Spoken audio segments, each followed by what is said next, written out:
Saya pernah mendengar cerita tentang manusia masuk surga dan neraka. Di antaranya kisah tentang wanita tunasusila pelacur yang masuk surga karena menolong seekor anjing. Kisah seorang yang masuk surga tapi belum pernah sholat dan sujud, orang masuk surga dan neraka karena seekor lalat.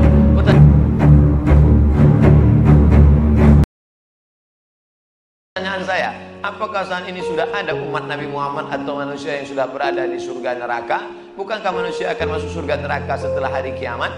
Kisah tentang seorang perempuan WTS membuka sepatunya, sepatu kulit, dimasukkannya ke dalam sumur, dituangkannya ke anjing yang menjulurkan lidah. Bukan umat Nabi Muhammad, tapi cerita tentang Bani Israel. Allah mengampunkan dia dan dia akan masuk surga. Apakah di surga itu sekarang sudah ada orang di dalamnya? Nabi Muhammad dulu masuk ke surga untuk apa? Meninjau-ninjau, menengok-nengok. Orang yang soleh meninggal, rohnya masuk ke dalam burung paruh warna hijau. Burung itu terbang ke sana kemari. Buka kitab Ar-Ruh, ditulis oleh Imam Ibnu Qayyim Al-Jauziyah. Bapak, ibu, adik-adik, kalau mau baca kitab tentang surga, neraka, alam barzah, dua kitab. Pertama At-Tazkirah Imam Al-Qurtubi, Ar-Ruh Imam Ibnu Qayyim Al-Jauziyah. Ada orang-orang dibawa singgah ke surga jalan-jalan. Ini pemukiman, real estate, rumah mewah. Nanti akan ditempati 1 Januari 2018. Tapi sebelum itu orang boleh jalan-jalan, nengok, survei-survei. Makanya orang mati syahid wajahnya senyum.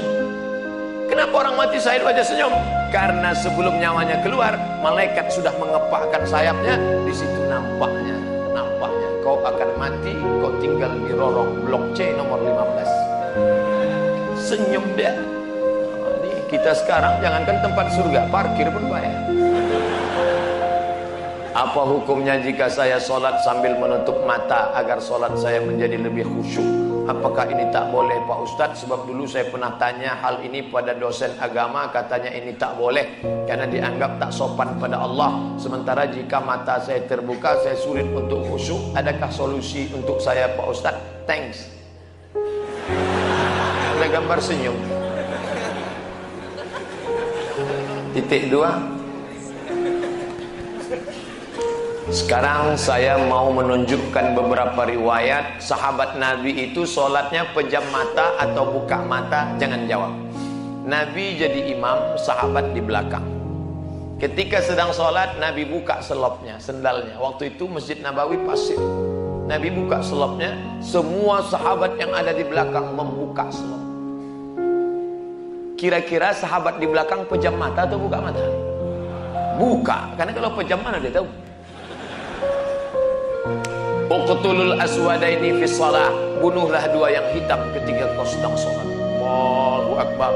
Lewat dua yang hitam. Apa yang hitam itu? Kalajengking dengan ular. Bunuh. Kira-kira orang sholat bisa ada dua yang hitam lewat, dia tahu matanya terbuka atau tertutup? Terbuka. Kalau tertutup, tiba-tiba udah tegak anaconda. Nah, terbuka. Jadi masalah sholat terbuka atau tertutup, terbuka. Tapi ada saat tertentu kita mesti tutup. Saya pernah mengalami. Pas di depan saya pakai baju kaos, tertulis di belakangnya, hidup memang susah, jangan bikin susah. Asal saya buka, terbaca maksudnya.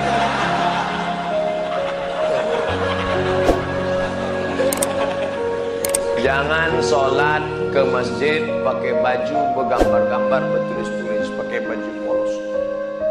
Gambar. Sudahlah hari Jumat, besok terlambat datang ke tengah, tulis di belakang. Emang masalah buat lo? Kita bukan cerita sah tak sah, tapi efek pengaruhnya terhadap ibadah. Bagaimana pandangan Islam yang baik dalam mencari pendamping hidup seorang istri? 4 orang Pak Ustaz, sifatnya 4. Tungkahul mar'atu li arba', perempuan dinikahi karena 4. Apa yang pertama? 5 liha, karena kaya. Kenapa kau nikahi dia? Subhanallah Pak Ustaz, ku tengok cincinnya 3 biji. Kaya, tak salah. Wali hasabiha, kenapa kau nikahi dia? Keturunan Pak Ustaz, darah biru. Payah kemarin waktu cari donor darah biru darah. Yang ketiga, wali jamaliha, karena cantiknya, rambutnya Mbak Mayang terurai.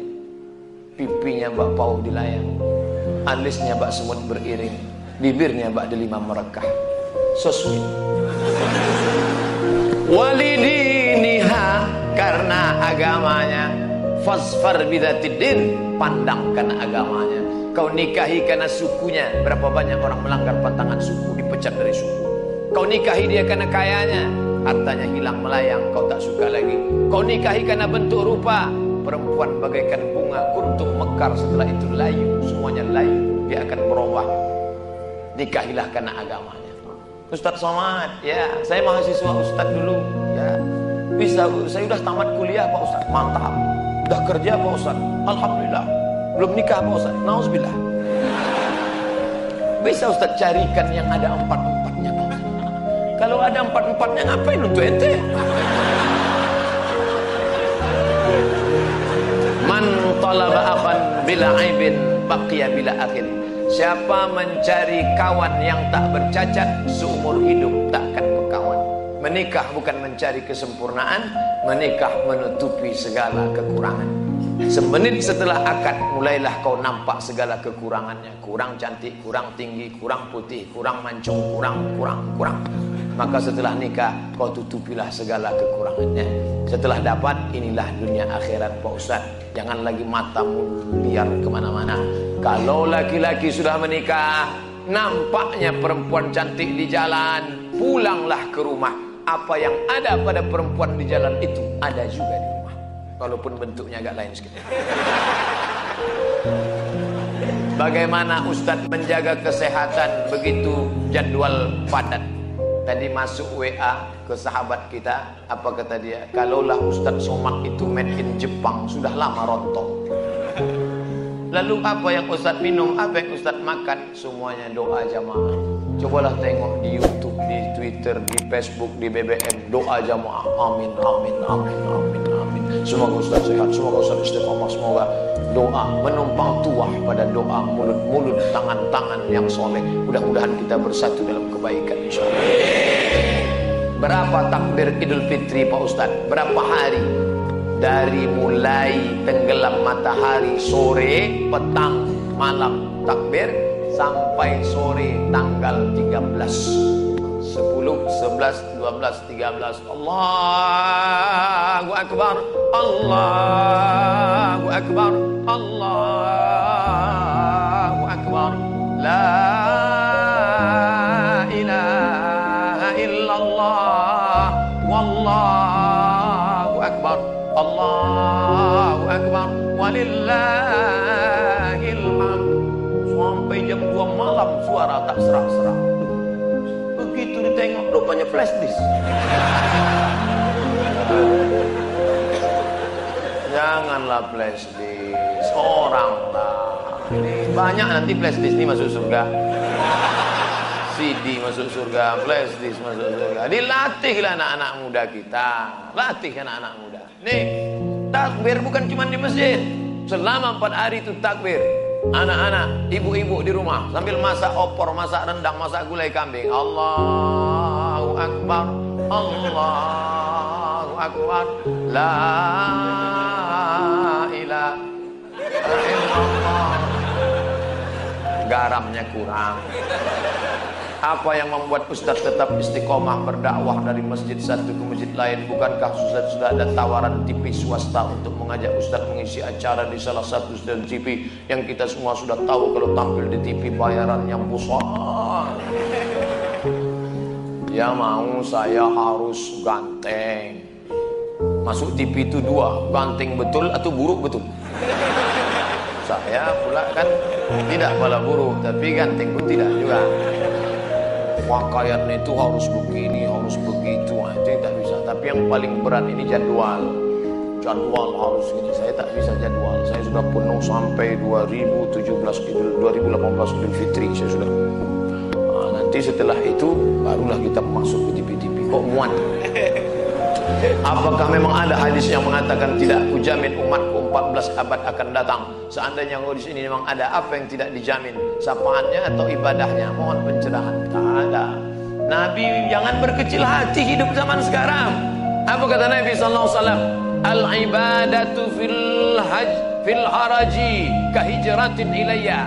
Siapa yang tetap istiqamah beribadah padahal waktu itu banyak fitnah-fitnah, sama macam berhijrah bersama Nabi Muhammad sallallahu alaihi wasallam. Jadi jangan mengutuk nasib. Mengapa aku hidup di abad sekarang ini? Kenapa tak hidup zaman Abu Bakar, Umar, Utsman, Ali? Kalau mental model ini, hidup zaman dulu pun jadi Abu Jahal, Abu Lahab.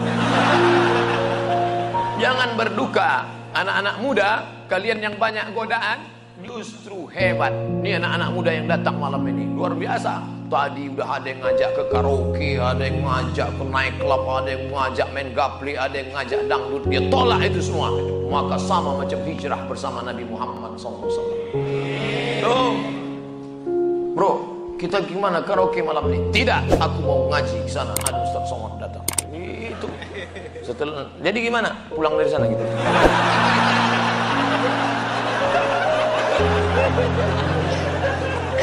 Ada suatu hadis yang mengatakan bahwa menikah itu adalah sunnahku. Barang siapa yang tak mengikut sunnahku, maka dia bukan umatku. Bagaimana dengan Imam Syafi'i? Karena dalam buku autobiografi Imam Syafi'i mengatakan beliau tak nikah. Imam Syafi'i menikah. Dari mana Ustaz tahu Imam Syafi'i menikah? Nah, bacalah biografinya. Yang tak menikah itu Imam Nawawi. Betul, ada imam dalam mazhab Syafi'i, Imam Nawawi. Imam Nawawi tak menikah. Imam Ibnu Taimiyah tak menikah. Sayyid Qutb penulis Fizilalil Quran tak menikah. Syekh Abdul Fattah Abu Uddah menulis satu kitab judulnya Al-Ulama Al-Uzzab Alladzina Atharul Ilma Ala Zawaj. Biografi ulama-ulama yang tak menikah sampai mati karena lebih memilih ilmu daripada nikah. Kenapa Ibnu Taimiyah tak menikah? Kalau Ibnu Taimiyah menikah, istrinya itu pasti tetap tinggal karena dia lebih lama di penjara daripada di luar penjara. Sayyid Qutb digantung 1966, mati dalam keadaan ditulisnya tafsir itu di penjara. Maka mereka itu memikirkan mudaratnya lebih besar. Tapi kalian yang muda sekarang jangan kalian ikut ini. Zaman Imam Nawawi dulu dia tak menikah. Perempuan zaman itu biji matanya aja yang nampak. Godaan tak kuat. Zaman sekarang perempuan biji matanya tertutup, yang lain terbuka. Jangan jadi berubah zaman. Jangan kan aku mau ikut Imam Nawawi aja. Tak bisa, lain. Lain, tak bisa. Godaan luar biasa. Ini saya mau pulang, ini godaan yang paling terberat. Nanti jumpa pramugari lah. Besok habis sholat Jumat mau pulang. Sudah jelas pakai peci, pakai baju koko, pasang muka seram waktu lewat. Tetap ditegurnya. Nomor berapa? La ilaha illallah. Udah dapat nomor kursi duduk saya. Sengaja tak ada senyum-senyum. Tetap dia datang. Bapak seatbeltnya udah dipasang.